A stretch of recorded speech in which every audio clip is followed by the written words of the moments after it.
정형! 동주 형, 무슨 급한 일 있으세요? 다른 게 아니고 제가 꼭 부탁드리고 싶은 게 있는데 들어주겠어요? 동주 형, 무슨 부탁인데 그래요? 제가 졸업작품으로 준비하던 시집이 있습니다. 이 시집을 정형이 보관해 주었으면 해서요. 제가요? 그간 공들였던 이 작품들을 제게 맡기시겠다는 건가요? 물론 힘든 부탁인 줄 잘 압니다. 하지만 정형이라면 믿고 맡길 수 있을 것 같습니다.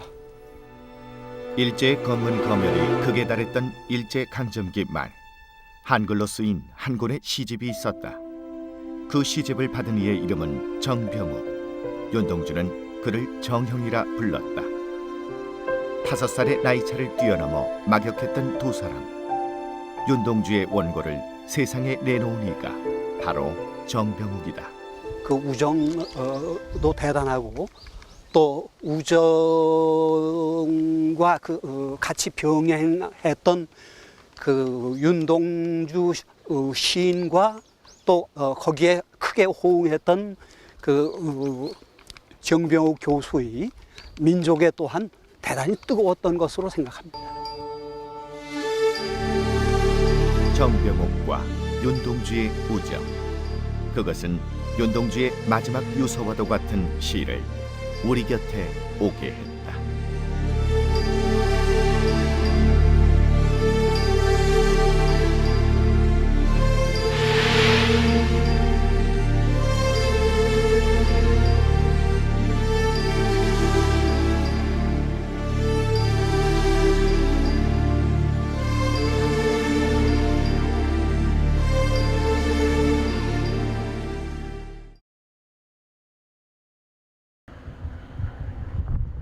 섬진강의 물길이 바다와 만나는 곳, 광양 망덕포구. 경상도와 전라도를 사이에 둔 이곳 섬진강 하구를 사람들은 섬호라 불렀다. 바로 이곳에 윤동주와 인연이 깊은 집 한 채가 있다.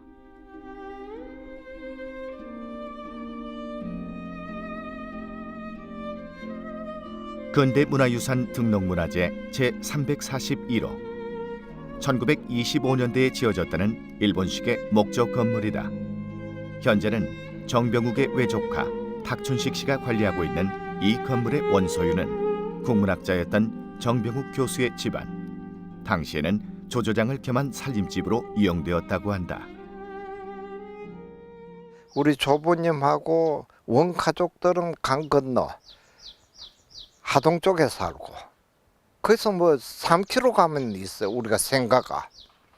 그 조부님이랑 우리 사촌들 전부 다 삼촌들 거기 살고, 여기는 양조장을 하기 위해서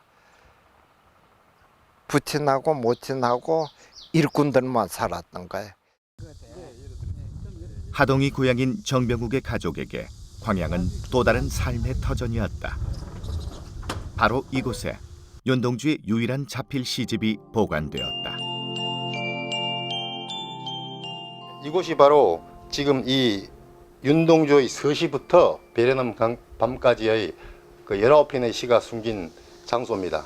이곳은 마루 밑에 널장을 뚫고 항아리에다가 숨긴 걸 봐서 이 원고도 상당히 귀중한 걸로 생각해서 여기에 숨기지 않았나 그렇게 생각합니다. 윤동주와 정병욱, 두 사람은 과연 어떤 관계였을까? 두 사람이 처음 만난 것은 1941년 정병욱이 연희전문학교에 입학하고 얼마 되지 않을 때였다.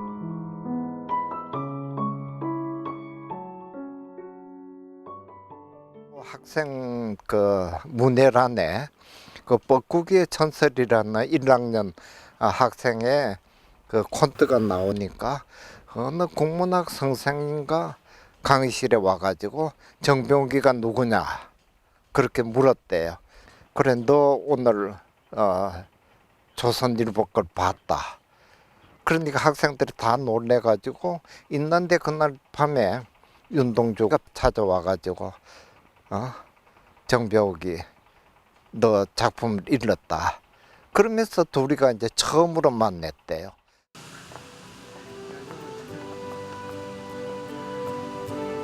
현재 윤동주 기념관이 된 핀스놀은 원래 연희전문 기숙사로 이용되었던 곳. 윤동주와 정병욱은 이곳에서 생활하며 더욱 가까워졌다. 기숙사를 나와 종로 노상동 9번지에 하숙을 할 때도 두 사람은 함께였다. 하숙을 서울의 서대문 그 누상동하고 어디에서 두 번을 옮겨 다니면서 2년 동안 같이 하숙을 한 거예요. 그러니까 지금 서울에 윤동주의 산책길이 있죠. 거기에 이제 둘이가 같이 가고, 그래서 서점도 같이 가고, 책도 그래서 둘이가 비슷한 책이 만났던 것 같아요. 또 다른 고향, 별 해는 밤, 참외록 등 현재 남아있는 윤동주의 대표작 대부분이 서울 인왕상자락 두 사람이 머물던 하숙방에서 탄생했다고 전해진다. 동주는 시를 함부로 써서 원고지 위에서 고치는 일이 별로 없었다. 즉, 한 편의 시가 이루어지기까지는 몇 주일, 몇 달 동안을 마음속에서 고민하다가 한 번 종이 위에 옮기면 그것으로 완성되는 것이었다. 그것은 머릿속에서 완성된 시를 다만 원고지에 옮겨 적는 날이라고 생각할 때에야 비로소 수긍이 가는 일이다. 학번으로도 2년 선배에 정병욱보다 무려 5살이 많았던 윤동주. 하지만 윤동주는 정병욱을 정형이라 칭하며 반말을 사용하지 않았다고 한다. 그만큼 정병욱에 대한 존중과 존경의 마음을 갖고 있었던 것이리라. 그 마음은 정병욱 역시 마찬가지였다. 1980년도에 나온 수필집인데 제일 첫머리가 윤동주에 대한 글들을 대여섯 편 모아놓은 것이고, 그거 중에는 이제 나의 아호 배경이라는 글도 있는데요. 그 내용인지 그 배경이 흰 그림자라는 말인데 시에 나오는 구절이고, 흰 그림자라는 시가 초간분에 실려 있습니다. 그 동주를 사모하고 그리워하는 정을 자기 호에도 담았고, 그렇게 한 글 내역을 글에다가 실은 것입니다. 1941년 일본 유학을 준비하던 윤동주는 평소 써두었던 19편의 시를 자필로 정리한 후 하늘과 바람과 별과 시라는 제목을 붙인다. 그가 손수 제본에 완성한 원고는 총 3권, 그리고 시집의 서문을 시로 적는다. 바로 서시다. 죽는 날까지 하늘을 우러러 한 점 부끄러움이 없기를 잎새에 있는 바람에도 나는 괴로워했다. 별을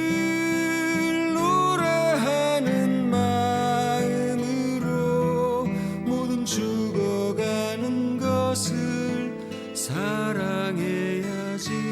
그리고 나한테 주어진 길을 걸어가야겠다.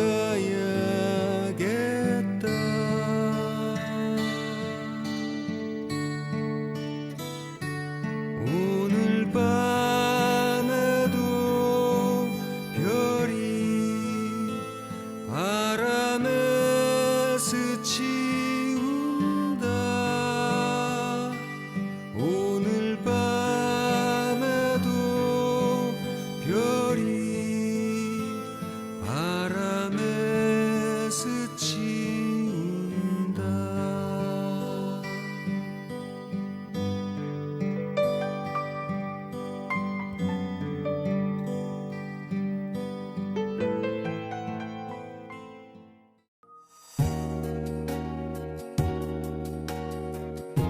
윤동주는 그중 한 권에 정병욱 형 앞에 윤동주 정이라고 쓴다.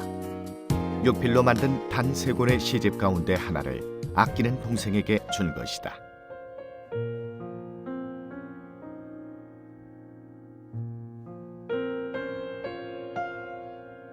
다른 한 권은 연희전문 문과 교수였던 이양하 선생에게 전한다.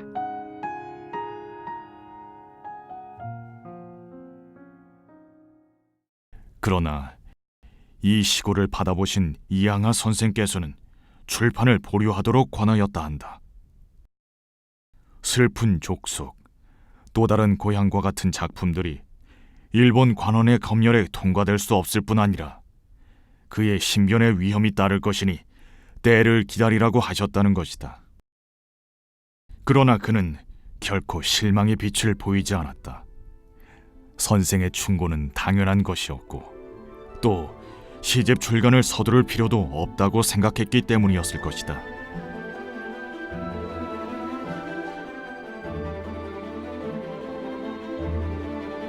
(1942년) 결국 윤동주는 남은 한 권의 책을 들고 유학길에 오른다. 얼마 후 정병욱 역시 학교를 떠나게 된다. 학병으로 징발을 당한 것이다. 더 이상 원고를 지킬 수 없게 된 정병욱은 자신의 책과 노트 그리고 윤동주의 원고를 들고 고향으로 향한다.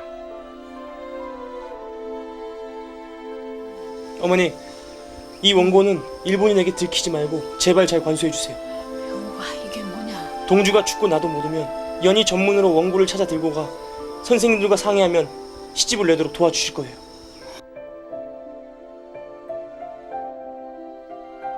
아들에게 원고를 받고 그것이 매우 중요한 물건임을 직감한 어머니. 정병욱의 어머니는 원고를 명주 보자기로 정성스럽게 싼 후 광양의 주조장 마룻바닥을 뜯어 그 안 깊숙이에 보관한다. 일제의 눈을 피하기 위해서였다.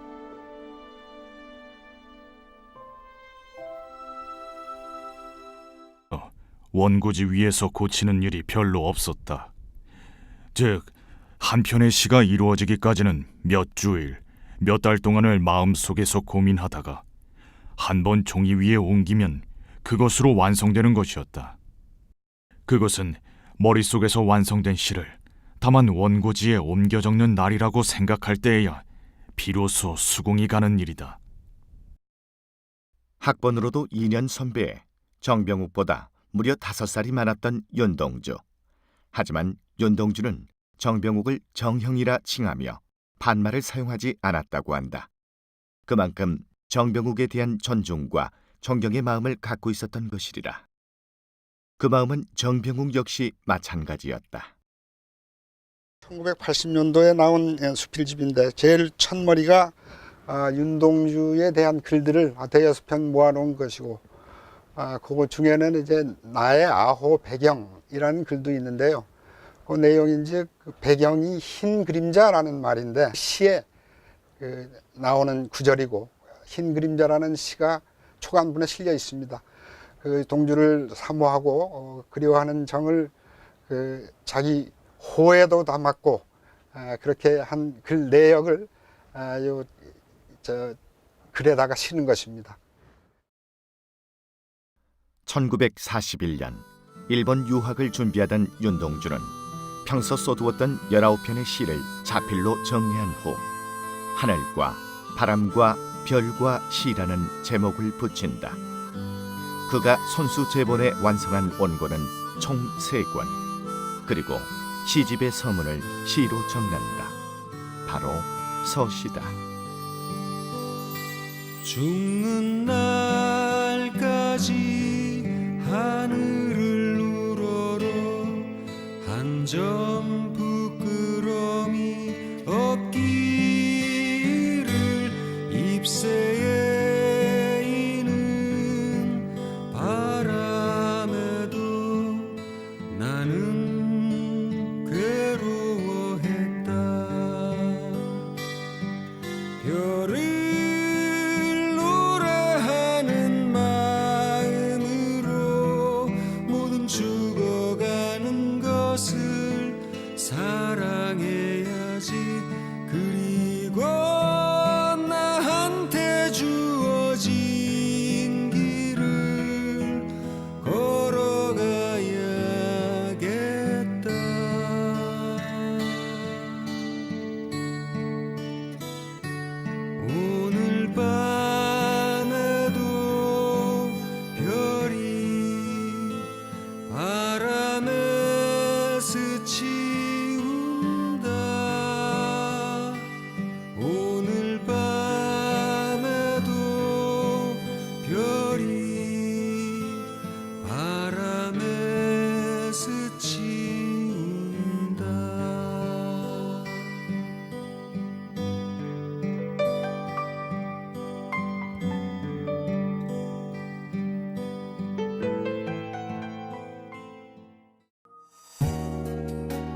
윤동주는 그중 한 권에 정병욱 형 앞에 윤동주 정이라고 쓴다. 육필로 만든 단 3권의 시집 가운데 하나를 아끼는 동생에게 준 것이다.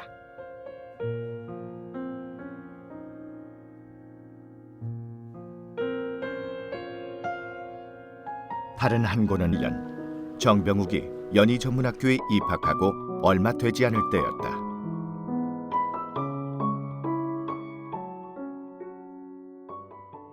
학생 그 문해란에 그 뻐꾸기의 전설이라는 1학년 학생의 그 콘트가 나오니까 어느 국문학 선생님과 강의실에 와가지고 정병욱이가 누구냐 그렇게 물었대요.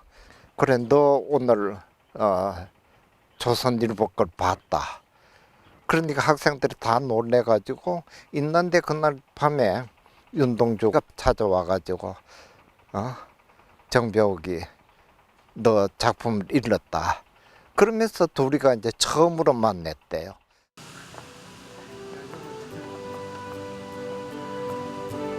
현재 윤동주 기념관이 된 핀스놀은 원래 연희전문 기숙사로 이용되었던 곳. 윤동주와 정병욱은 이곳에서 생활하며 더욱 가까워졌다. 기숙사를 나와 종로 노상동 9번지에 하숙을 할 때도 두 사람은 함께였다. 하숙을 서울의 서대문 그 누상동하고 어디에서 2번을 옮겨 다니면서 2년 동안 같이 하숙을 한 거예요. 그러니까 지금 서울에 윤동주의 산책길이 있죠. 거기에 이제 둘이가 같이 가고 그래서 서점도 같이 가고 책도 그래서 둘이가 비슷한 책이 만났던 것 같아요. 또 다른 고향, 별해는 밤, 참외록 등 현재 남아있는 윤동주의 대표작 대부분이 서울 인왕상자락 두 사람이 머물던 하숙방에서 탄생했다고 전해진다. 동주는 시를 함부로 써서 섬진강의 물길이 바다와 만나는 곳, 광양 망덕포구. 경상도와 전라도를 사이에 둔 이곳 섬진강 하구를 사람들은 섬호라 불렀다. 바로 이곳에 윤동주와 인연이 깊은 집 한 채가 있다.